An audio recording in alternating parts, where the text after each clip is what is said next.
वक्त हो चला है जनहित स्पेशल का और आज का जनहित स्पेशल है सदैव सोमनाथ। गुजरात के सोमनाथ मंदिर को मिटाने की तमाम कोशिशें हुई, लेकिन सोमनाथ मंदिर की सनातन विजय पताका अनवरत लहराती रहेगी। गुजरात के सोमनाथ मंदिर पर 1026 में हुए पहले हमले के 1000 वर्ष पूरे हुए हैं। तब महमूद गजनवी ने इस तीर्थ स्थल पर बर्बरता की थी और मंदिर को नष्ट कर दिया था, लेकिन 1951 में सरदार पटेल की कोशिशों से मंदिर दोबारा बना और आज भी सनातन आस्था का अटल और अमिट प्रमाण है। सोमनाथ में 8 जनवरी से 11 जनवरी तक स्वाभिमान पर्व मनाया जा रहा है, जिसमें हिस्सा लेने प्रधानमंत्री नरेंद्र मोदी वहीं पर मौजूद हैं। उन्होंने आज 72 घंटे तक चलने वाले ओम मंत्र जाप में भी भाग लिया। द्वादश ज्योतिर्लिंगों में प्रथम ज्योतिर्लिंग की पूजा उपासना की। पीएम इस स्वाभिमान पर्व में सोमनाथ मंदिर के लिए मर मिटने वाली योद्धाओं को श्रद्धांजलि भी देंगे। इसी पर पेश है आज का जनहित स्पेशल।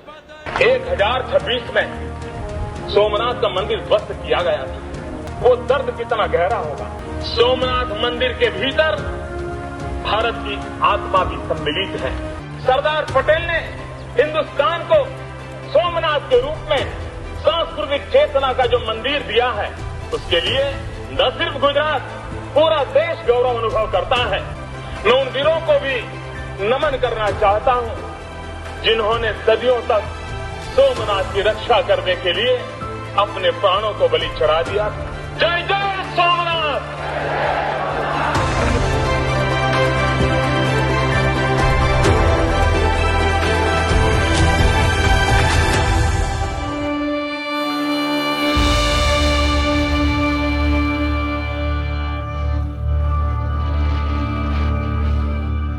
देश के 12 ज्योतिर्लिंगों में से प्रथम श्री सोमनाथ मंदिर भारत की उस सांस्कृतिक चेतना का प्रतीक है जिसे आक्रमण झुका नहीं सके और समय मिटा नहीं पाया।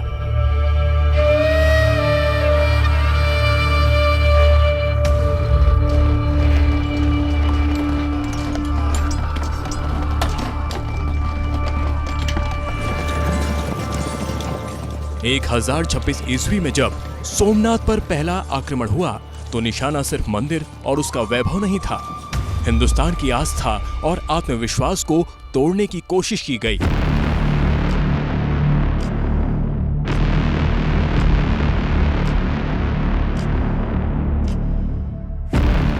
जो मिटाने आए वो यहाँ पर समय की धूल बन गए।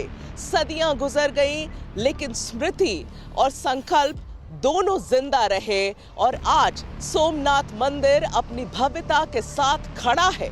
सोमनाथ मंदिर का पुनर्निर्माण स्वतंत्रता के बाद सरदार पटेल के प्रयासों से 1951 में हुआ और अब आज उसी सनातनी शौर्य के 1000 वर्षों का महापर्व देश मना रहा है। ये सिर्फ एक कार्यक्रम नहीं, बल्कि उस यात्रा की याद है जो टूटने से उठने तक और आस्था से राष्ट्रबोध तक पहुंचाती है। इतिहास के पन्नों पर सोमनाथ से जुड़ी कई कहानियां आज भी बिखरी पड़ी हैं। जब हिंदुस्तान में आस्था को आतंक से कुचलने की तमाम कोशिश हुई थी, जिसका जिक्र प्रधानमंत्री नरेंद्र मोदी कई बार कर चुके हैं। सत्य को असत्य से हराया नहीं जा सकता, आस्था को आतंक से कुचला नहीं जा सकता। इस मंदिर को सैकड़ों सालों के इतिहास में कितनी ही बार तोड़ा गया, लेकिन इसे जितने भी बार गिराया गया, वे उतनी ही बार उठ खड़ा हुआ। और आतंक का यह अध्याय अटल बिहारी वाजपेयी के सीने में भी बरसों से शूल बनकर चुभ रहा था, जिसका जिक्र आज से 30 साल पहले उन्होंने खुद किया था, जब वो 1978 के अपने अफगानिस्तान दौरे की कहानी सुना रहे थे। विदेश मंत्री के नाते मैं अफगानिस्तान गया था। आपको सुनकर ताज्जुब होगा। अफगानिस्तान के अपने मेजबानों से मैंने कहा, मैं गजनी जाना चाहता हूं, गजनी। पहले वो मेरी बात उनकी समझ में नहीं आई। कहने लगे गजनी तो कोई टूरिस्ट स्पॉट नहीं है, गजनी में कोई 5 स्टार होटल नहीं है, गजनी में आप जाकर क्या करेंगे, गजनी में आप जाकर क्या देखेंगे। मैं उन्हें पूरी बात नहीं बता सकता। मेरे हृदय में कहीं गजनी कांटे की तरह से चुभ रहा है। जब से मैंने गजनी से आए एक लुटेरे की कथा पढ़ी है और किशोरावस्था में पढ़ी है।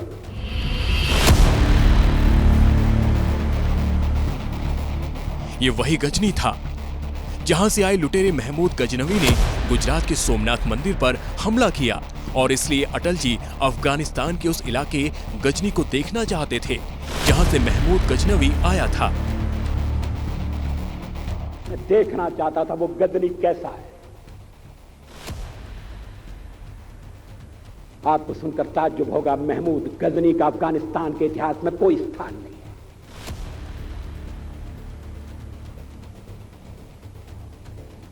गजनी छोटी सी जगह है, छोटा सा गांव है। कल्पना करिए, सैकड़ों साल पहले वहां धूल उड़ती थी, झोपड़ियां थी, मगर एक लुटेरा लुटेरों को इकट्ठा करता हुआ सोने की चिड़िया को लूटने के लिए चला आया। वो लुटेरा सोमनाथ के मंदिर तक चला गया। और देखिए, जब वक्त बदलता है तो ऐसी तस्वीरें सामने आती हैं, आज के सोमनाथ की और आज के गजनी की। सोमनाथ मंदिर बीजेपी के लिए सिर्फ एक धार्मिक स्थल नहीं रहा, ये उस सोच का प्रतीक बन गया जहां इतिहास, आस्था और राष्ट्र की पहचान एक साथ खड़ी होती है। 1990 में लाल कृष्ण आडवाणी ने अपनी पहली बड़ी यात्रा इसी सोमनाथ से शुरू की थी। उस यात्रा का मकसद सिर्फ राजनीति नहीं था, वो देश को उसके भूले हुए इतिहास से जोड़ने की कोशिश थी। गुजरात में उस यात्रा की पूरी व्यवस्था और सुरक्षा की जिम्मेदारी नरेंद्र मोदी के पास थी। इसलिए अटल आडवाणी से लेकर नरेंद्र मोदी तक सोमनाथ मंदिर बीजेपी के लिए सिर्फ एक धार्मिक स्थल नहीं, बल्कि उस इतिहास की याद है जिसे बार बार मिटाने की कोशिश की गई और हर बार वो और मजबूती से खड़ा हुआ। 1026 में महमूद गजनवी ने सोमनाथ पर हमला किया। मकसद सिर्फ मंदिर तोड़ना नहीं था, पावन शिवलिंग को खंडित किया गया और उसके टुकड़े मस्जिद के फर्श में लगवाए गए ताकि आने जाने वालों के पैरों तले सनातन आस्था को रौंदा जा सके। वक्त बदला, लेकिन ये सोच नहीं बदली। कभी अलाउद्दीन खिलजी, कभी सुल्तान मुजफ्फर, कभी महमूद बेगड़ा, तो कभी औरंगजेब। नाम बदले, तरीके बदले, पर कोशिश एक ही रही कि मंदिर की घंटी की गूंज थम जाए और आस्था की लौ बुझ जाए। लेकिन इतिहास गवाह है, भगवान शिव के भक्तों को डराया नहीं जा सका।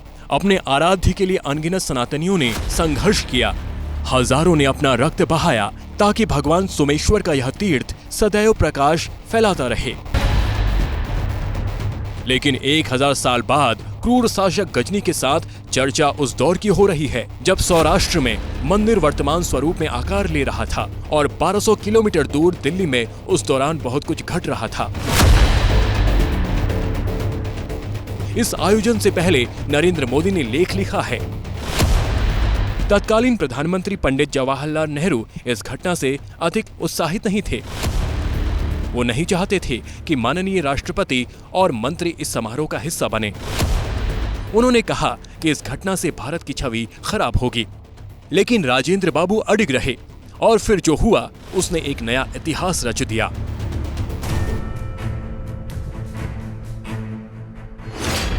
इसी के बाद बीजेपी ने प्रेस कॉन्फ्रेंस करके आरोप लगाया कि अतीत में सोमनाथ को मोहम्मद गजनी और खिलजी ने लूटा, लेकिन आजाद भारत में भगवान सोमनाथ से सबसे अधिक नफरत पंडित नेहरू को थी। 1951 में सरदार पटेल के प्रयास से और जवाहरलाल नेहरू जी के पुरजोर विरोध के बावजूद प्रथम राष्ट्रपति डॉक्टर राजेंद्र प्रसाद जी की उपस्थिति में यह स्वप्न साकार हुआ था और आज प्रधानमंत्री श्री नरेंद्र मोदी जी के नेतृत्व में जो बात डॉक्टर राजेंद्र प्रसाद जी ने कही थी कि समृद्धि की तरफ जब भारत बढ़ेगा तो यह पूर्ण होता हुआ दिखाई पड़ेगा, तो आज पूर्णता की तरफ बढ़ रहे हैं। बीजेपी ने नेहरू जी की उन 17 चिट्ठियों को सामने रखा जिनसे सोमनाथ स्वाभिमान पर्व से पहले आज की सियासत में उबाल आ चुका है। सरदार पटेल के साथ सोमनाथ मंदिर के पुनर्निर्माण में अहम भूमिका निभा रहे के.एम. मुंशी ने तत्कालीन राष्ट्रपति डॉक्टर राजेंद्र प्रसाद को उद्घाटन के लिए आमंत्रित किया। यहीं से देश के पहले बड़े वैचारिक मतभेद में से एक सामने आया। पीएम नेहरू ने राष्ट्रपति को सोमनाथ मंदिर न जाने की सलाह दी। नेहरू का तर्क ये था कि भारत एक धर्मनिरपेक्ष देश है और राष्ट्रपति की मौजूदगी किसी मंदिर कार्यक्रम में गलत संदेश दे सकती है। लेकिन डॉक्टर राजेंद्र प्रसाद इस सलाह से सहमत नहीं हुए। उन्होंने साफ कहा कि वे सोमनाथ मंदिर राष्ट्रपति के तौर पर नहीं बल्कि एक नागरिक के रूप में जा रहे हैं। इसके बाद पंडित नेहरू ने फिर डॉक्टर राजेंद्र प्रसाद को चिट्ठी लिखकर कहा, मैं साफ तौर पर यह कहना चाहता हूं कि मुझे यह विचार पसंद नहीं है कि आप सोमनाथ मंदिर के भव्य उद्घाटन से खुद को जोड़ें। ये केवल मंदिर दर्शन का मामला नहीं है जो आप या कोई भी कर सकता है, बल्कि ये एक ऐसा बड़ा आयोजन है जिसके दुर्भाग्य से कई तरह के राजनीतिक और सामाजिक अर्थ निकलते हैं। व्यक्तिगत रूप से मुझे लगा कि यह समय सोमनाथ में बड़े पैमाने पर निर्माण कार्य को प्राथमिकता देने का नहीं था। ये काम धीरे धीरे और शायद बाद में ज्यादा प्रभावी ढंग से किया जा सकता था, लेकिन अब ये हो चुका है। मेरा मानना है कि बेहतर होगा कि आप इस समारोह की अध्यक्षता न करें। बीजेपी उन चिट्ठियों का भी हवाला दे रही है जिसमें पंडित नेहरू पाकिस्तान के प्रधानमंत्री को चिट्ठी लिखकर कह रहे हैं कि सोमनाथ मंदिर के निर्माण जैसा कुछ नहीं हो रहा है और दरवाजों की कहानी झूठी है। उनके लिए लिखते हैं माई डियर नवाबजादे, यानी वो डियर भी हैं और नवाबजादे भी हैं।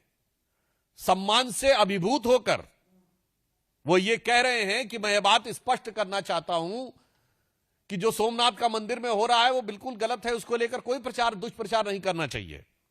तो साहब वो ये कहते हैं कि जब महाराजा रणजीत सिंह ने काबुल जीता था तो उन्होंने सबसे पहले सोमनाथ के उन दरवाजों को मांगा था कि वो कहां हैं। ये पूरी तरह फॉल्स है। There is not an atom of truth in it. Pakistan से चीन तक नेहरू की लिखी चिट्ठियों पर सियासी स्याही 75 साल बाद चढ़ चुकी है। दरअसल पंडित नेहरू चाहते थे कि सोमनाथ मंदिर के पुनर्निर्माण में सरकारी पैसे का इस्तेमाल न हो, भारत की धर्मनिरपेक्ष छवि बनी रहे। सरदार पटेल के साथ मंदिर पुनः निर्माण में अहम भूमिका निभा रहे के.एम. मुंशी को पंडित नेहरू ने चिट्ठी लिखकर कहा, मुझे इस बात से गहरी चिंता है कि विदेशों में यह धारणा बन रही है कि सोमनाथ मंदिर का प्राण प्रतिष्ठा समारोह किसी न किसी रूप में सरकारी कार्यक्रम है। संसद में इस बारे में सवाल उठाए जाएंगे और मैं ये साफ करना चाहता हूं कि भारत सरकार का इससे कोई लेना देना नहीं है। दुर्भाग्य से मैं सौराष्ट्र सरकार के बारे में ऐसा नहीं कह सकता, जिसके बारे में मुझे आश्चर्य के साथ जानकारी मिली है कि उसने इस समारोह पर 5 लाख रुपए खर्च करने का फैसला किया है। मेरे विचार में किसी भी समय और खासकर देश की मौजूदा परिस्थितियों को देखते हुए सरकार के लिए ये खर्च उचित नहीं है।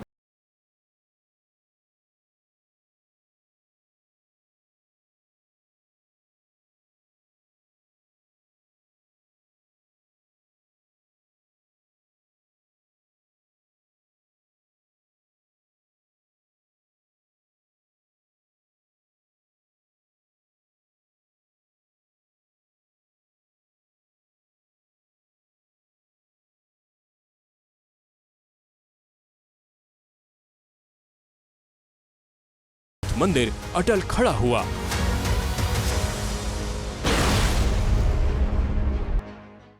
1948 में जूनागढ़ रियासत के भारत में शामिल होने के बाद सरदार पटेल ने सोमनाथ मंदिर के खंडरों का दौरा किया था और इसे फिर से बनाने का दृढ़ संकल्प लिया।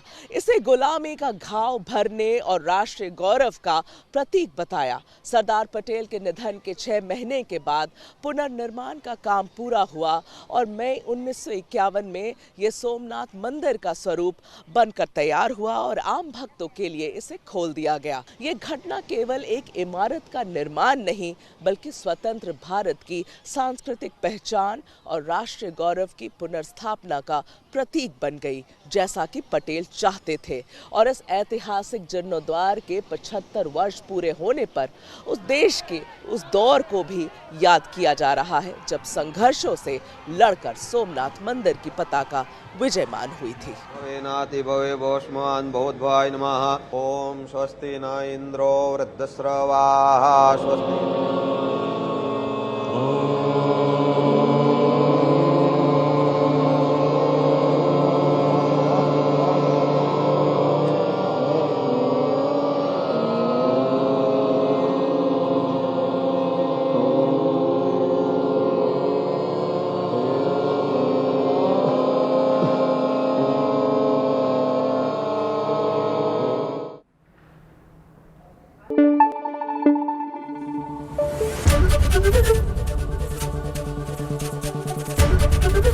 एबीपी न्यूज आपको रखे आगे।